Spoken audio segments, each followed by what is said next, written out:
So as we mentioned, it was just moments ago the U.S. president posted a message urging Iranians to continue their protests and promised help is on the way. So what are the options the U.S. might be considering now? For more on that, we've reached Dana Stroul, a former U.S. Deputy Assistant Secretary of Defense for the Middle East. She joins us now from Palm Beach, Florida. Thank you for making time for us.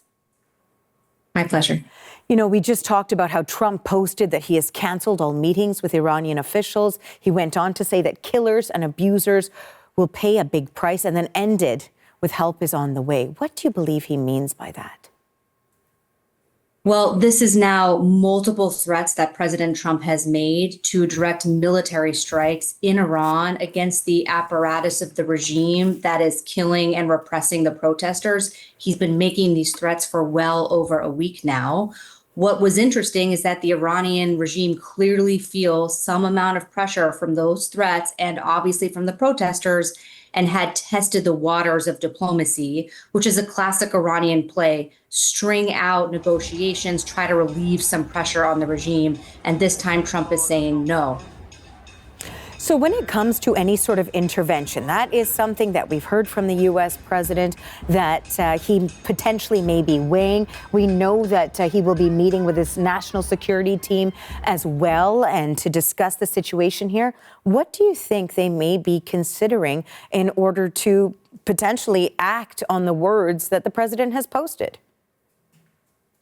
Well, it depends upon what the president directs as the objective, as the end state on the other side of military strikes. So when you compare this to what he did last summer when he directed U.S. military strikes against very specific, deeply buried nuclear enrichment facilities in Iran, this is a case where the U.S. military has practiced and rehearsed and has very specific capabilities and weapons for that discrete military objective.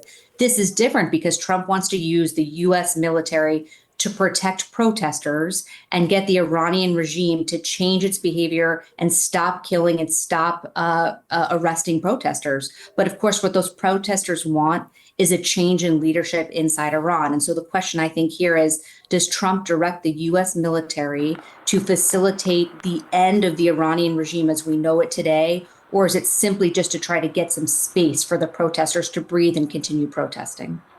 I mean, that is quite significant to even think about that prospect and how that could potentially play out. We have seen a number of other international leaders weighing in on what's happening in terms of the condemnation of the violence.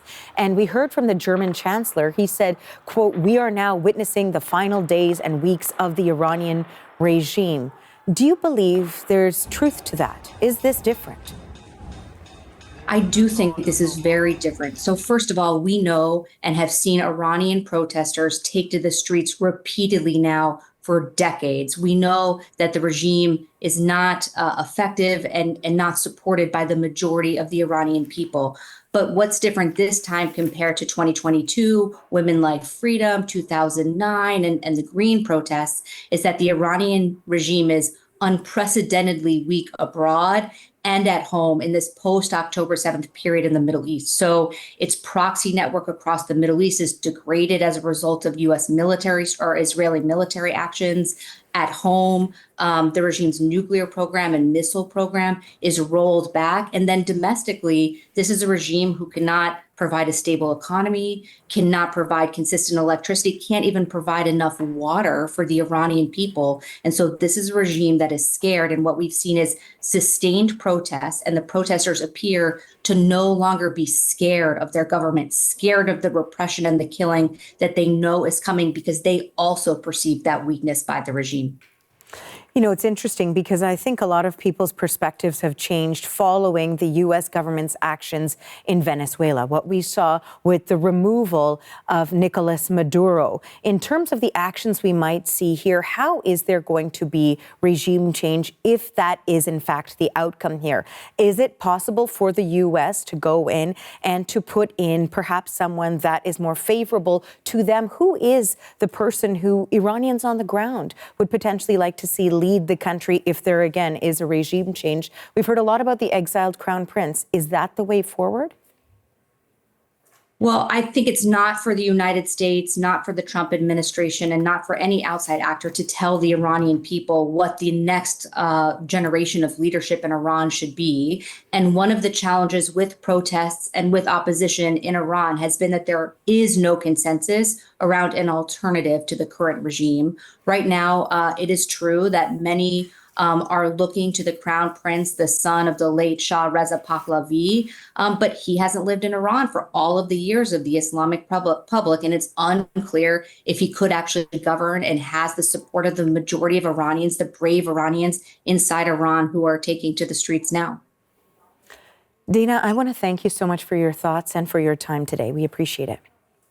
My pleasure. That is Dana Stroul. She is a former U.S. Deputy Assistant Secretary of Defense for the Middle East under the Biden administration. We reached her today in Florida. Thank you.